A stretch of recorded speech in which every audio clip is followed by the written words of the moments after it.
Nah, ini yang menarik ya. Jadi ketika saya mengkampanyekan model leadership ini, itu juga berdasarkan pada pengalaman pribadi ya.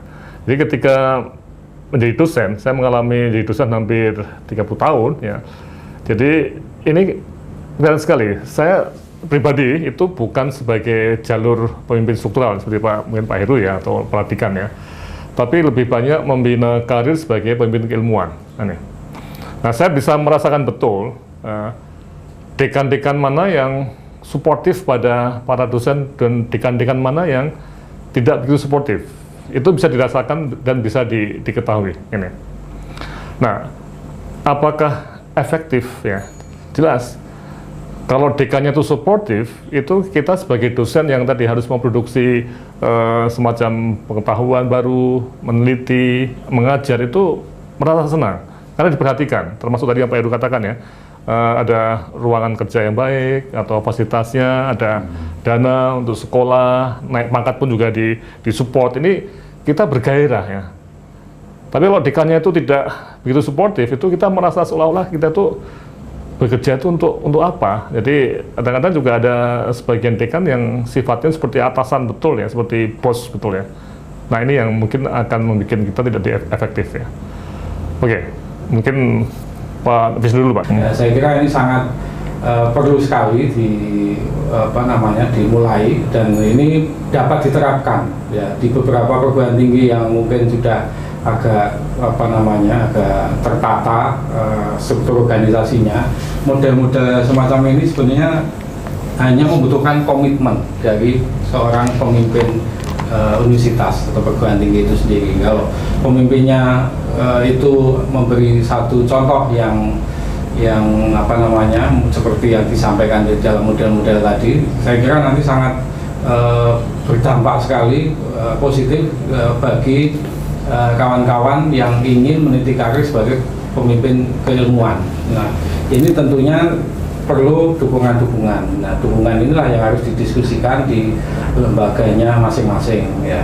Karena sebetulnya hal yang terkait dengan keilmuan itu adalah kebutuhan dari seorang dosen yang notabene-nya sebagai peneliti yang harus melakukan atau memenuhi tridharma tadi ya. Sehingga secara langsung dia sebetulnya sudah bisa memulai sejak dia berkarir sebagai seorang dosen. Nah, ini yang nantinya perlu diarahkan, ditekuni terus ya, sehingga harapannya nanti seorang peneliti itu dapat menjadi panutan ya bagi peneliti-peneliti lain yang ingin memulai satu kegiatan penelitian.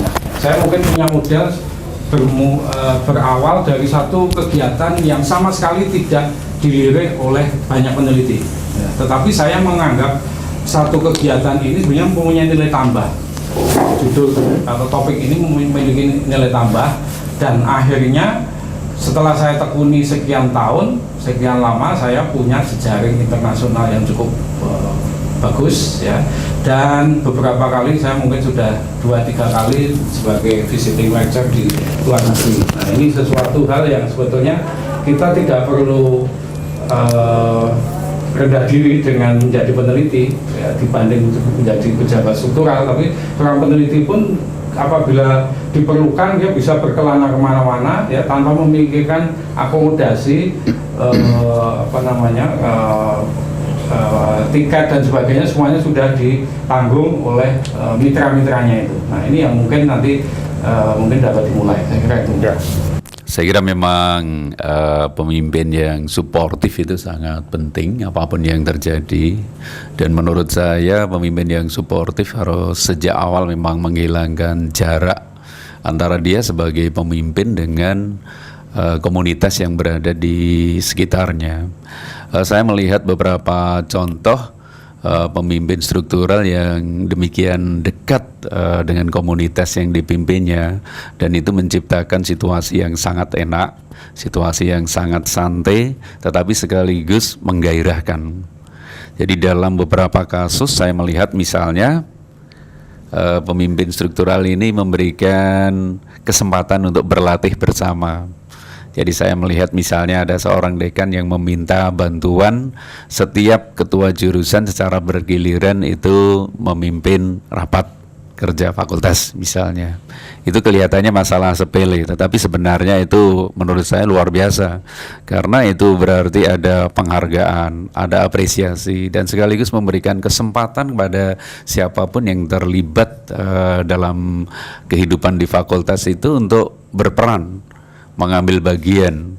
Dan ketika mau mengambil bagian, merasakan, itu justru sangat positif. Jadi itu gairahnya lebih besar lagi.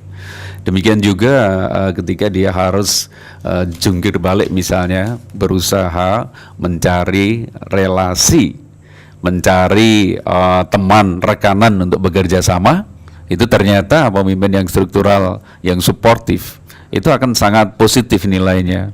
Karena dia tidak hanya berjuang untuk dirinya sendiri, tetapi semua dimanfaatkan bersama-sama untuk kepentingan yang lebih luas, lebih besar. Dan ini ternyata sangat positif, dan bahkan dalam banyak hal itu menjadi semacam kegairahan bersama. Saya kira untuk maju bersama itu diperlukan gairah bersama, karena begitu kita terpecah, kita tidak bisa berdiri bersama-sama, tidak bisa melakukan usaha bersama, akan sangat sulit mencapai target yang sudah ditentukan. Saya kira itu sedikit catatan saya.